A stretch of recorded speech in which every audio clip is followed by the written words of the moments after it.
I was wondering about our yesterdays and digging through the rubble. And to say the least, somebody went to a hell of a lot of trouble to make sure that when we looked things up, we wouldn't fare too well. And we would come up with totally unreliable pictures of ourselves. But I've compiled what few facts I could, such as they are, to see if we could find out a little bit of something. And this is what I got so far. First, white folks discovered Africa. They claimed it fair and square.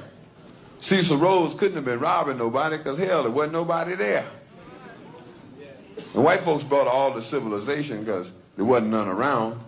How could the folks be civilized when wasn't nobody writing nothing down? And just to prove all of their suspicions, well, didn't take too long. They found out that there were whole tribes of people in plain sight running around with no clothes on. That's right.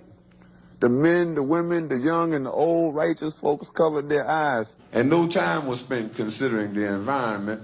Hell no, this just wasn't civilized. And another piece of information they had, or at least this is what we were taught, is that unlike the civilized people of Europe, these tribal units actually fought. And yes, there was some crude implements, and yes, there was primitive art, and yes, they were masters of hunting and fishing, and courtesy came from the heart.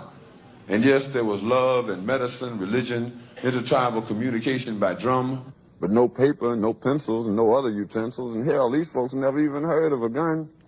And this is why the colonies came, to stabilize the land, because the dark continent had copper and gold, and the discoverers had themselves a plan. They would discover all the places with promise. You didn't need no titles and deeds. Then they would appoint people to make everything legal, to sanction the trickery and greed. And back in the jungle, when the natives got restless, they would call it guerrilla attack.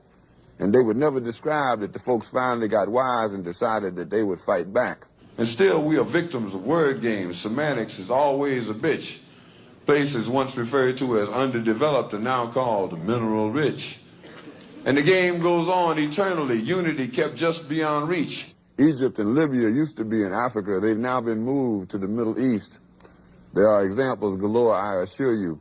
But if interpreting were left up to me, I'd be sure every time folks knew this version wasn't mine, which is why it is called his story.